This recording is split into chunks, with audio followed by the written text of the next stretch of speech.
係，大家好啊！我係阿思思賢啊。咁上一條片呢，咁就有關2026年財政預算案有關雙糧嘅討論方面呢，影片呢，大家觀看完之後呢，都有大量嘅查詢。咁思思賢呢，就製作多次影片去講解相關嘅一啲重點。另外比較上多觀眾問呢，就係其實係咪有其他津貼都會有雙糧啦？又或者長者生活津貼、長者綜援、高齡津貼、生果金、在職家庭津貼同埋食物銀行方面，究竟申請邊一個津貼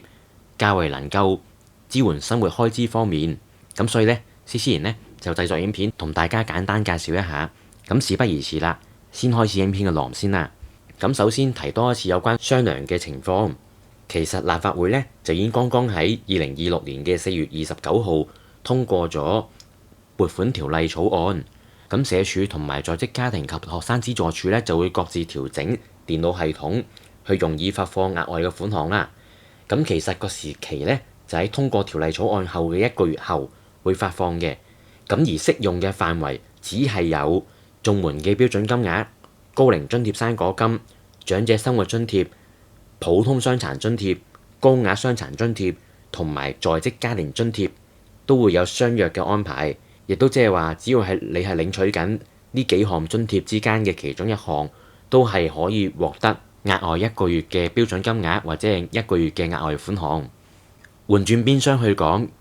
如果你嘅津貼並不屬於以上嘅類別嘅話呢，就唔會有雙糧嘅安排。咁另外第二個比較上多人問嘅問題呢，就係如果係新申請嘅，究竟截數日係幾多號？咁呢，其實呢就係用立法會通過2026年撥款條例草案嘅當日做截數日嘅。咁如果你當日已經係完成申請，又或者你嘅申請獲批，又或者係已經正在領取緊該項津貼嘅話呢，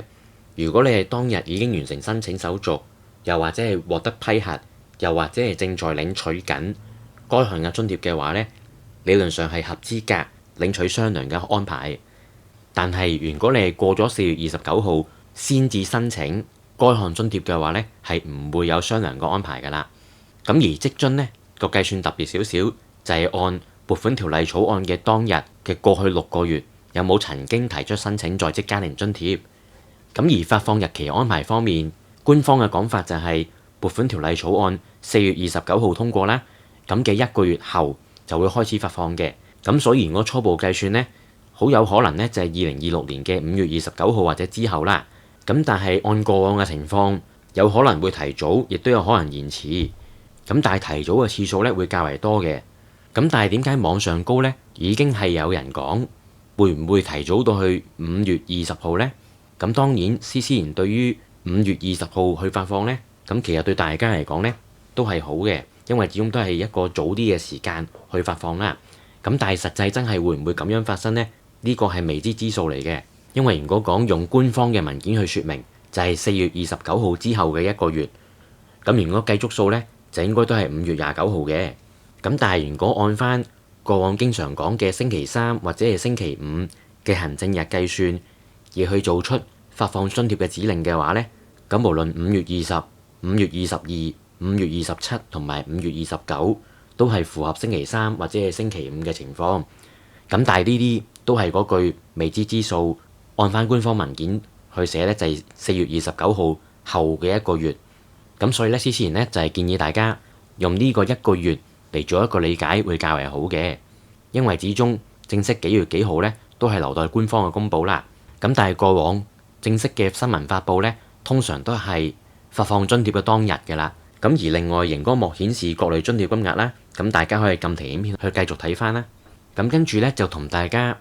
去解答一個好常見嘅問題，就係究竟申請長者生活津貼定係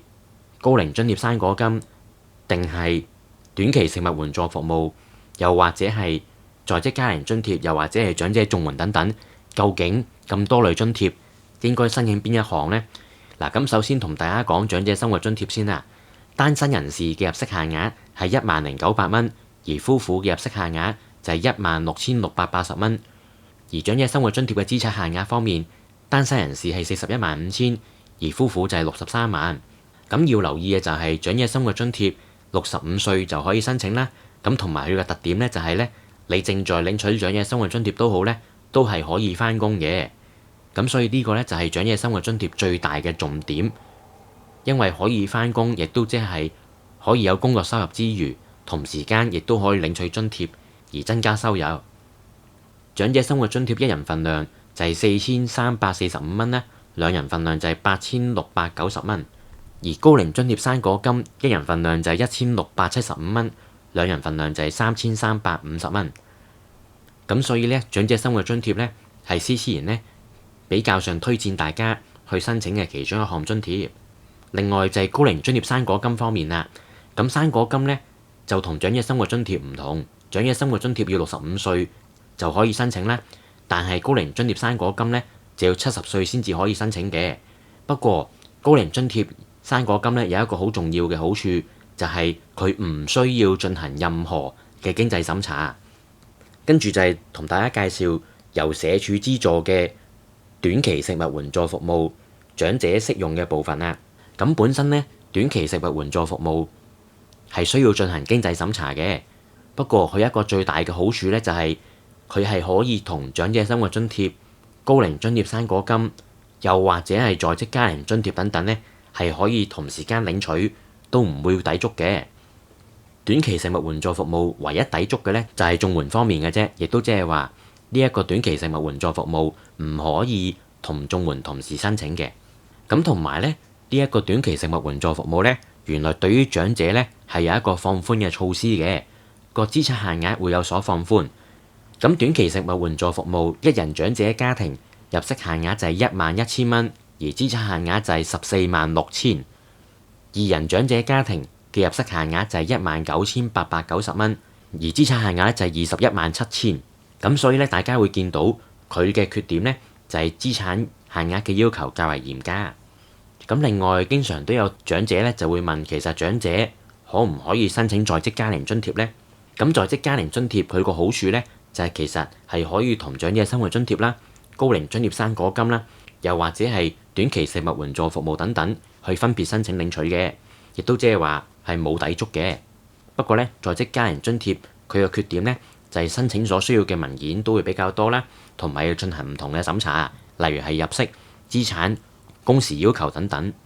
不過咧，佢個好處咧就係某程度上對於入息嘅要求，佢會較為寬鬆。如果你嘅目標只係希望獲得津貼嘅話，而無視津貼額嘅話咧，大家係可以考慮熒光幕所顯示嘅數據半額津貼嘅部分。一人長者家庭嘅半額津貼入息限額就係17500蚊，而資產限額就係295,000。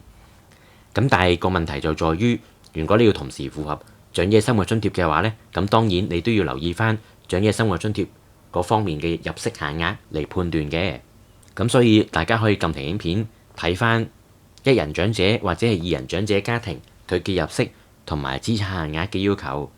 但係提多大家一次，大家同時間都要顧及長者生活津貼嘅入息同埋資產要求啊。跟住咧就係最多老友記咧經常問到嘅，其實點樣先至可以最幫助到自己嘅經濟需要？咁好多長者咧都會留言問咧，就係其實長者綜援算唔算係支援性最高嘅一個項目？咁首先咧提多大家一次，綜援咧通常都係同絕大多數嘅津貼係互相抵觸嘅，亦都即係話正在領取緊綜援咧係唔可以領取長者生活津貼、高齡津貼生果金或者係普通傷殘津貼等等，在職家庭津貼都係唔得嘅。咁本身綜援都係會有長者綜援嘅分類啦、傷殘綜援等等嘅分類，但係記住綜援咧基本上咧係同其他絕大多數嘅福利咧係互相抵觸，唔可以同時申請嘅。但係佢有一個好重要嘅重點，就係佢嘅津貼同埋補助金咧係理論上最多嘅。尤其是呢一個長者家庭咧，係居住於公屋嘅話咧，咁佢理論上咧，佢個公屋嘅租金咧係直接獲得綜援嘅資助，同埋手續方面咧就會社署直接轉帳俾房署。呢個咧亦都係長者綜援嘅最大優點。咁但係個缺點咧就係審批嘅要求亦都係最嚴格啦，文件嘅要求亦都係最嚴格嘅，同埋有關補助金標準金額、認可需要嘅計算方法亦都較為複雜。咁當然，如果最簡單去講認可需要點樣計呢？大家可以想像成為將人頭嘅標準金額再加租金津貼呢，理論上作為一個參考數值呢，會較為好嘅。咁但係要留意嘅就係，如果你並沒有租住任何地方呢，租金津貼呢就唔會生效㗎啦。同埋另一邊廂，綜援嘅缺點呢，就係綜援計劃下，如果你有返工嘅話呢，對於你改善生活或者係改善收入呢，其實幫助係唔大嘅。如果你本身有工作收入，收入穩定，甚至乎人工較為高嘅話呢，例如至少都有幾千蚊啊咁樣呢，咁有時呢都係建議大家申請長者生活津貼、在職家庭津貼、短期食物援助等等嘅一啲嘅津貼或者福利組合呢，就更加有幫助到改善屋企嘅經濟狀況。一人長者家庭嘅資產限額就係55,000蚊，二人長者家庭嘅資產限額就係82,500蚊。呢個係講緊長者綜援嘅一人長者或者係二人長者家庭嘅資產限額。咁而入息限額方面呢，其實呢司然呢都好難好準確咁樣同大家進行計算，只係能夠用標準金額同埋租金津貼作為一個初步估算啫。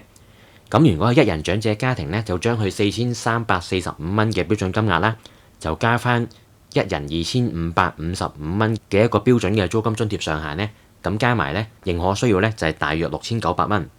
但係呢，仲未計其他補助金㗎。不過呢，呢個數值就可以用嚟參考。而二人長者家庭嘅入息限額呢，就係將4,085蚊嘅家庭成員標準金額乘以2啦，咁再加翻二人家庭嘅租金津貼上限4,510蚊，咁得出個計算呢，認可需要呢就係12,680蚊。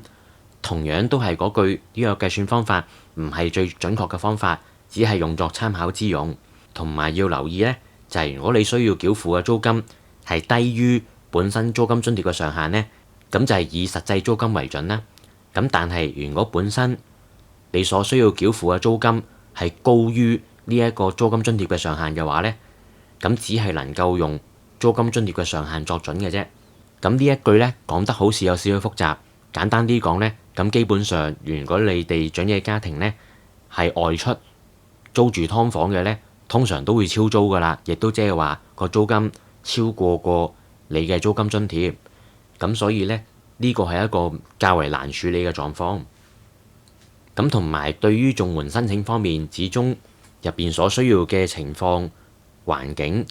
家庭成員組合嘅狀況都會有唔同。建議咧，大家都向翻社會保障辦事處嘅職員查詢。如果按分析佢講呢，理論上佢所提供嘅津貼或者係補助金呢，理論上係最高嘅，但係限制亦都係最大啦。咁如果情況許可嘅話呢，其實你申請長者生活津貼，再加埋短期食物援助服務呢兩個項目組合嘅話呢，其實個幫助呢都尚算足夠嘅。咁當然，如果本身你除咗長者生活津貼同埋短期食物援助服務之外，你因為有返工而符合在職家庭津貼嘅申請嘅話呢，咁當然就更加好添啦。各類嘅津貼金額，長者生活津貼一人份量4,345蚊，而長者生活津貼兩人份量就係8,690蚊，而呢一個亦都係等於雙糧嘅金額嘅。而長者生活津貼入息限額方面，單身人士就係10,900蚊，而夫婦就係16,680蚊。而長者生活津貼資產限額，單身人士就係41.5萬，而夫婦就係63萬。另外，高齡津貼生果金一人份量1,675蚊，高齡津貼生果金兩人份量就係3,350蚊，而普通傷殘津貼就係2,140蚊，高額傷殘津貼就係4,280蚊。單身健全成人綜援標準金額3,055蚊。單身健全長者綜援標準金額就係4,345蚊，